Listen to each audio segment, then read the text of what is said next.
चिड़िया की शिव भक्ति और चिड़िया वाली बूढ़ी माँ की कहानी मैं आप सभी को सुनाने वाली हूँ। चिड़िया वाली बूढ़ी माता का मंदिर जो कि गुजरात में स्थित है, यह एक सच्ची कहानी है। अगर आप यह कहानी सुन रहे हैं तो पूरा सुनिए। इस कथा को आधा अधूरा छोड़कर जाने की गलती मत करिएगा, क्योंकि इस पवित्र कथा को आधा अधूरा छोड़ने से आपको पाप भी लग सकता है। इसलिए इस कथा को पूरा सुने।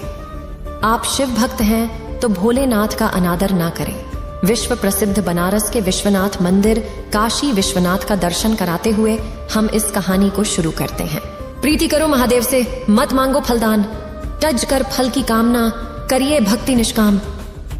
एक गौरैया पक्षी का जोड़ा एक बड़े से मंदिर में उसके पास स्थित पेड़ पे रहा करती थी, और उस शिव मंदिर में जब भी पूजा पाठ सुबह शाम जब भी आरती होती, तब वो दोनों पक्षी, वो दोनों चिड़िया उस मंदिर में आते और भगवान शिव का आराधना करने लगती और घंटों घंटों बैठे महादेव की भक्ति में लीन रहते। इतनी भक्ति करते, निराधार भक्ति करते कि उन्हें अपने तन मन का, अगल बगल के होशो हवास का कोई पता नहीं रहता। उन दोनों पक्षियों का रोज का यही नियम था।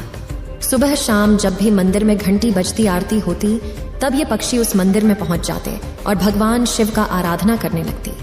उसके बाद अपने बच्चों के लिए और अपने लिए चारा पाने का व्यवस्था करती।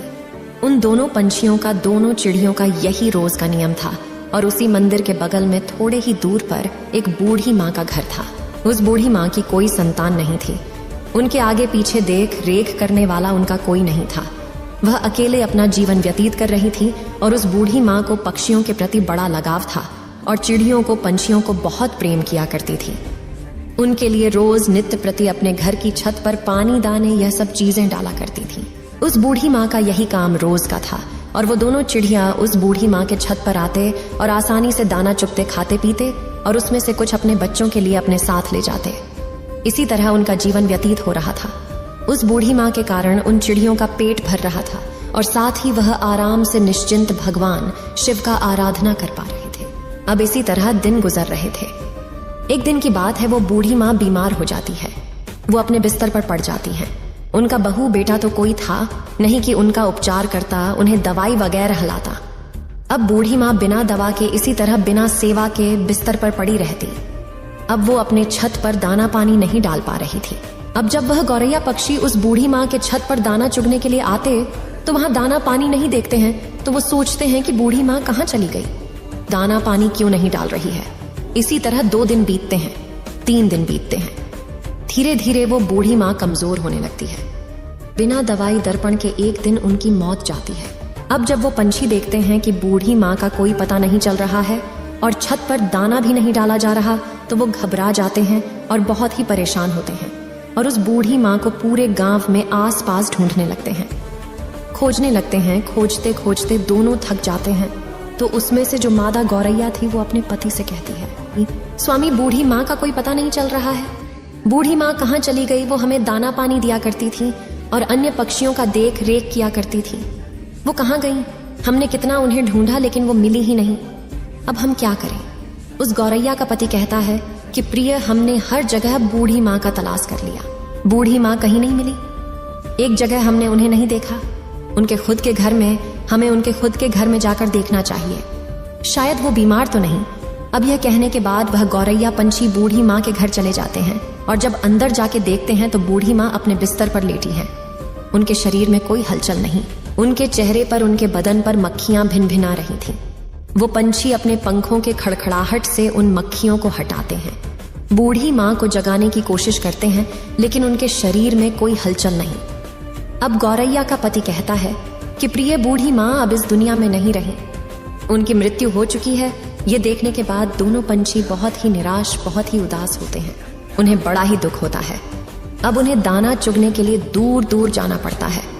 अब इसी तरह शाम हो जाती है। शाम को जब मंदिर का घंटा बजता है, भगवान शिव की आरती होने लगती है। तब वो दोनों पंछी उस मंदिर में पहुंचते हैं और एक पैर पर खड़े होकर भगवान शिव का निराधार भक्ति करने लगते हैं, उनका जप करने लगते हैं। 1 घंटा बीतता है, 2 घंटा बीतता है। इसी तरह बहुत लंबा समय बीत जाता है। इसी तरह बिना खाए पिए लगातार महादेव का भक्ति करते रहते हैं। ऐसा करते करते 1 महीने बीत जाते हैं। उन पक्षियों ने महादेव का भक्ति करना छोड़ा नहीं। महादेव का भक्ति करते रहे ये चीज देख के महादेव भोलेनाथ बड़े ही प्रसन्न होते हैं और उन पक्षियों को दर्शन देते हैं और कहते हैं, हे गौरैया, तुम्हें क्या चाहिए? तुम जो मानूंगी मैं वो दूंगा। मैं तुम्हारी इस अखंड भक्ति से बड़ा ही प्रसन्न हूँ। छोटी सी जान होते हुए तुमने अपनी क्षमता से बाहर भक्ति किया है, इसलिए मैं बहुत ज्यादा प्रसन्न हूँ। तुम जो मांगो मैं तुम्हें दूंगा। तब गौरैया ने कहा, हे प्रभु, हमें कुछ नहीं चाहिए, हमें बस एक चीज चाहिए। आप हमारी उस बूढ़ी माँ को, उस पुण्यात्मा को फिर से हमें लौटा दीजिए, उन्हें जीवित कर दीजिए, बस हमें यही चाहिए। भोलेनाथ ने कहा, हे पक्षियों, यह सृष्टि का नियम है। अगर जो मर जाता है वो कैसे जीवित हो सकता है? मैं सृष्टि के चक्र में कैसे बाधा बन सकता हूँ? तुम और कुछ मामलों तक उस चिड़िया ने कहा, नहीं भोलेनाथ, हमें कुछ नहीं चाहिए, हमें बस हमारी बूढ़ी माँ चाहिए और कुछ नहीं, आप हमें वापस कर दीजिए। तब भोलेनाथ ने कहा, पंछियों, अब वह बूढ़ी माँ का शरीर गल चुका है, उसमें से कीड़े निकलने लगे हैं, उनका शरीर क्षत विक्षत हो गया है, मैं उन्हें कैसे जीवित कर सकता हूँ? उनका शरीर ही ठीक से नहीं रहा तो उसमें प्राण कैसे फूंकूं? तब वो दोनों पंछी, दोनों पति पत्नी हठ करने लगते हैं और कहते हैं, प्रभु, आपने हमें वचन दिया था कि तुम जो मानोगे मैं दूंगा, तो प्रभु आप अपने वचन से पीछे हट रहे हैं। भोलेनाथ, आप अपने वचन से फिर नहीं सकते हैं। तब महादेव ने कहा, हे पंछियों, तुम्हारे हट और अपने वचन के आगे मैं विवश हूं। अब इस प्रकार भोलेनाथ ने और उस बूढ़ी माँ के क्षत विक्षत शरीर को सही किया, फिर उसमें प्राण फूंक दिए। वह बूढ़ी माँ फिर से जीवित हो गई।